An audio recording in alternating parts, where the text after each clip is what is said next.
was first published in Planet Stories, Fall 1940. Part 1. Charlie Meade, trapper, and Flip Miller, ex-prospector, started a 40-day drunk. Charlie just liked the idea. Flip had reasons. "In a few hours, it'll be wetter than a swamp duck's gullet," said Charlie, grinning behind his whiskers. "And darker than West Pluto." Charlie had been trapping otters here for 5 years and accepted the long nights as resignedly as the mud, the eternal fog, and the heat. He poured another glass of Loku, squinted at its blue sparkle in the tube light.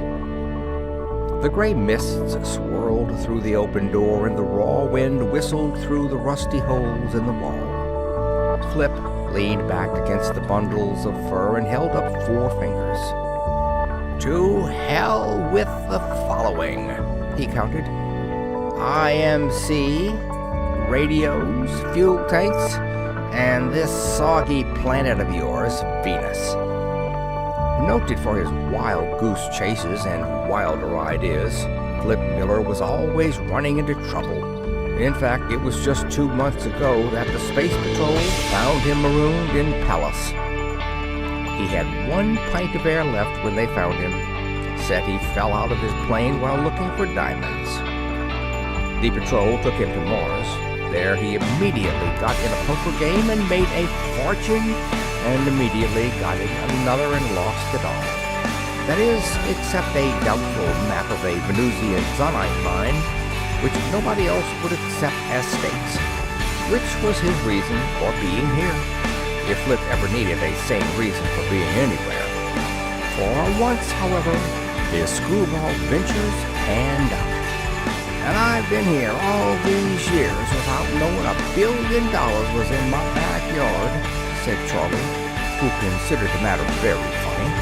"Leastwise, it was $1 billion till—" "Shut up, you blinking old field chaser," said Flip. People always laughed at his misfortunes. Maybe it was because he did too. Charlie's Island was in the middle of the Black Swamp. The mine was a few hundred miles east. Fused with asphalt and deep in the mire, and thousands of miles from nowhere, it was small wonder it had lain there unvisited since its original discovery. The map had passed through the hands of sundry dissolute, short-lived sourdoughs till the location became as dubious as the other ballroom talk. It was Flip's luck that the map eventually got around to him. He was probably the only man in the system who would have believed in it. Filled with quick visions, he figured his treasure up on the spot. It would cost about $50,000 a ton to get it out of the swamp, smelt the asphalt, and ship the ore to Earth. On Earth, sanite ore was worth over $1,000 a ton. Then the fates ran amok. His plane's fuel tank sprang a leak. Flip lost every drop of the reserve fuel that was to carry him back to the mainland. The mainland was 25,000 miles away. Then his sending set blew a transformer and he couldn't radio for help. Last, while trying to ascertain his position on the receiving set, he heard that IMC, Interstellar Metallurgical Company, had just opened a gigantic Zanite deposit on Mars. The market quoted Zanite now at $20 a ton. Venusian Zanite suddenly wasn't worth swamp water. "It sure is too bad," continued Charlie with smiling sympathy. "You probably wished it on me," said Flip, "so you could have company on this mildewed damn island." That was the one blessing in his barrage by malevolent fates. He glided to Charlie's Island, and the old fellow, one of many of his kind in the Venusian swamps, had placed his mellow shack, his canned beans, and his Loku at Flip's disposal. To all of which he was doomed till the supply ship came around after the rains, 40 days ahead. "I wish one of your pirates would show up," mused Flip. "I might could bum a ride out of here." "Don't wish that, boy," said Charlie with quick seriousness. "I've been pretty lucky so far, but I told you about the fellow who used to be here. He's buried out yonder in the mud. These here Venusian pirates are about the meanest critters you find anywheres. They come around during the nights, huh? Yeah, when the season's catch is ready for packing. They kill the fellow and take his pelts. You quit talking about pirates, boy. They just as soon skin you as an otter. Say, what about this female pirate I heard about on the mainland? Captain Vixen? I never seen her, never knew nobody that had. She don't come out here, and the natives won't talk about her. But you can bet your Sunday space talks she's behind this swamp raiding. She runs everything on the mainland about ruining the biggest industries there. Supposed to be a native queen back in the hills. Hates foreigners. They say she's nursed scorpions and killed men with her fingernails. Pretty tough date, huh? And now the twilight was coming on. It was starting to rain, and soon it would be blackness and constant rain for 40 dreary days. Oh, hell, yawned Flip. And I didn't bring my bathing suit. He joined Charlie in a drink. The 38th century Halliburton and the Black Swamp Bacchus were doing nicely with the 16th verse of Lulu Drank Loku on Pluto, when one of the more technical gestures necessary to the famous ditty caused the bottle to be overturned. Now look what you've done, said Flip. We've got only enough left for 39 days. So sorry, said Charlie. Flip felt in his shirt pocket for a cigarette and found the ill-starred map which had brought him here. The lines were blurred with sweat, but he could still make out the circle designating the mainland port, the crow's feet designating the swamp, the large X in the upper left where the Zanite was. He didn't need the map anymore, for the location was stark in his mind. In fact, he wished he could forget it. Ah, well, he said. He opened the tube light, held the map over the hissing jet. It turned brown, then black, and he crumbled the ashes in his fingers. I sometimes wonder what'll happen to me next. He heard something above the wind at the door, probably a stray beetle, one of the mud mice which infested the swamp. Then he noticed Charlie's eyes. They were very big, and slowly his mouth fell open. He's gone loco, thought Flip. Charlie was staring past him over his shoulder. Flip whirled around. A woman stood in the door. Flip dropped his glass. Behind the woman stood 3 men. The woman said something in Venusian. Flip couldn't understand, and there was a dumb pause as he stared with eyes that grew wider. The woman wore hip-high swamp boots, 2 guns on her belt, a filmy shirt open at the throat. Her hair, uncovered and flowing, was golden, vaporous as the mist. Flip heard Charlie replying in the native language. The woman stepped into the room. Eyes flicking into every corner, the 3 men followed her. In the hand of each was a .03 pistol. She halted before them, and Flip rose from his chair like a ghost. Charlie sat very still. His face was pale, eyes narrow. Sit down. It was a command, and Flip sank back down helplessly. In his amazement, he'd probably have done anything she said. She spoke English in the liquid tones of a native, and she was Venusian in all its ancient connotation. Her eyes met Flip's evenly, calmly. Her eyes were emerald green. You are Flip Miller, she said. You have a map. Give it to me. She held out her hand as if refusal to her easy words was unthinkable. Flip found his voice. Who? He began. Her eyes were cold, commanding. His ego rebelled, and he stood up quickly. With a swift hand, one of the men pushed him back down. Flip came up again with fists balled. A pistol was jabbed in his side. Jupiter's jumpers, cried Flip. What is this? Captain Vixen, breathed Charlie. The .03 gun was persuasive, and Flip sat down. The man was huge, ugly, with a welted blue skull across his cheek. He stepped back and stood with feet wide apart, the gun pointed at Flip's chest. Another stationed himself at the door, the other stood behind Charlie. The woman leaned across the table, crossed her legs. "The map?"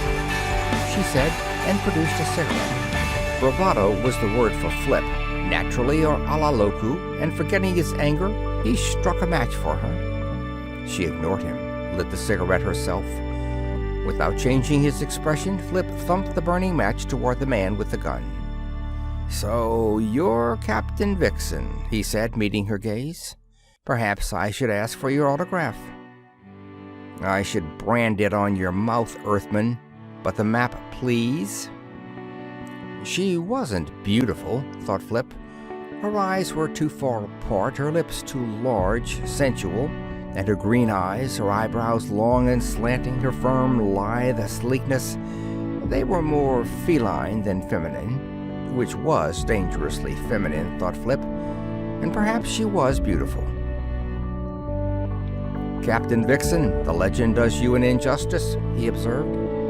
"The complexion, like swamp lilies in the mist." Then he laughed, for lovely women weren't danger to Flip Miller. Quite on the contrary. "Now, what's all this about a map? My Zanite mine?" "Fool! Did you think your arrival on Venus was not made known to me and your purpose here?" "You followed me to get that map?" Flip threw back his head with mirth. Charlie made shushing noises. But it was too funny, Flip thought. Didn't she know the mine was worthless? She must. But she had come out here after him in person. Perhaps she didn't know the bottom had fallen out of the Zanite market. The woman motioned to the man with the skull. "Search him," she said, smoke curling from her lips. The fellow came forward, reached out a hairy hand. Flip slapped it aside, annoyed. "Oh, drop the mask, Vicky, and let's be friends," he said. "And I don't like the company you keep." "Oh, Lord," groaned Charlie. The man looked at the woman, waited for orders. "I said search him," she repeated. The man holstered his gun, snatched at Flip's collar. The shirt ripped and Flip's fist came up as he rose. Splat! The man staggered backward, hit the wall, and slid to the floor. In the same second, Flip hurled his chair with the man in the doorway. The woman was between him and the other fellow's gun, which probably saved him. He saw Charlie get to his feet as he whirled upon the woman, find her pistol only inches from his belly. Charlie turned upon the man behind him and was struck in the face by a gun barrel. He fell across a pile of fur, was struggling up when the heavy man deliberately placed a foot upon his wrist. Flip heard the bone snap. He ground his teeth in rage, started to lunge at the man, and felt the woman's gun press into his ribs. She had not moved from the table, and her face was calm as ever. She had merely changed the cigarette to her left hand. Fingering their bruises, the men Flip had dealt with came up. The other had his gun leveled on Charlie. Flip saw the little trapper get slowly to his feet, holding his limp arm. His face was very white. It was then that Flip came quite sober to the situation. Suddenly, he forgot this woman's beauty, and what had been admiration turned to burning hate. He told her so. "For the last time," she said, "I'm asking for that map." Her eyes were green ice, and her hand did not waver on the gun. "I burned the map." "Then you will tell me the location." "I will tell you nothing." "Perhaps we can change your mind," she said. "Bring a rope, Thorg." After being thoroughly searched, they were pushed through the door. Charlie didn't say anything, and Flip knew his wrist must be agony. Twilight had come, the long twilight of Venus, which precedes the longer night, and the mist was wet with drizzling rain. Visibility was poor. Flip could see only a few yards ahead. The sun, never seen on this dark planet, was now below the horizon, leaving a dull gray afterglow like false dawn on Earth. He did not know where they were going, nor what mad torture the woman had conceived. He only knew that hate flamed in his chest, and her white throat in his hands would be a great pleasure. Never before had Flip desired to harm a woman, but never before had he seen one like this. They passed a trim stratoplane, vague in the fog, and Flip discovered how the pirates managed to land so noiselessly. On their craft's power jets were the slim serpentine coils of Roxim silencers, exhaust mufflers banned for years by interstellar law. If only a beetle would crawl in one of those tubes, he thought, it might blow up the ship. Slashing through the rain at Charlie's side, the threatening guns close behind, Flip was jerked from his heated musings by an .03 shot. He whirled around, saw smoke curling from the pistol in the woman's hand. A dead beetle, an exceptionally small mud mouse, lay at her feet. Lordy, thought Flip as he pushed on. The woman was heartless, mercilessly cruel for the sport of it. The edge of the little island halted them. Here the rock fell away for several feet to the sickening ooze. Covering half of Venus, it was the black swamp which stretched off in the dismal fog. Tie a rope around his neck and throw him over, came the woman's impassive voice. He will become quite loquacious before he sinks. So this was it. Flip looked at Charlie, and Charlie looked at the swamp. Flip followed his gaze, and the dark, vicious mire rippled in a passing breeze, hissed against the rock, and sucked hungrily like a live thing waiting to feed. The swamps were bottomless. The man Thor, the one who had broken Charlie's wrist, threw a loop over Flip's head, pulled it tight about his neck. Flip fingered the rope and stared at the woman. Would she really do this? And would he talk? No. Damned if he would. He'd sink first. But the mine was worthless. Why not tell her where it was? But he had no reason to expect a lesser fate if he did. Besides, it was a matter of honor now, and he knew one way to enhance that honor. Hold the rope when you shove him in, said the woman, her eyes mere slits against the mist.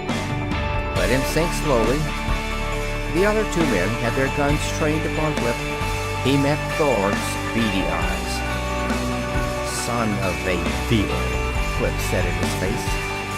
Suddenly, he swooped down and upward with one long arm. The man was shoved forward to the brink of the rock. He tottered there a long second, waving his arms frantically. Flip sprang toward the woman. Flame burst around him. He wasn't hit. He heard Thor scream. He crashed into the woman as he heard the splash, more screams. Then there was silence, and he was struggling on the wet rock, the woman fighting like a tiger. Flip found her gun hand, wrenched the weapon from her. He got to his knees. The two men stood before him, one holding his gun on Charlie. They wouldn't fire at Flip for fear of hitting the woman. Flip started to blast them, then turned the pistol upon their captain Vixen beside him. Drop your guns or I'll kill her, he said. He leveled his pistol, got to his feet, and backed away from the group. Take their guns, Charlie, he grinned. We're not licked yet. No, said the woman. His eyes flicked to her. She had a pistol in her hand. Flip had his sights dead upon her. Damn, he thought, he'd forgotten she carried two guns. They stared at each other, stalemated. The wind was very still. I've never killed a woman, Flip said. I've never killed a man, she said quietly. Before. For the first time, she smiled. Flip's gun was suddenly jerked away. Fire streaked toward him. He heard the crash. She had shot the gun from his hand. End of part 1.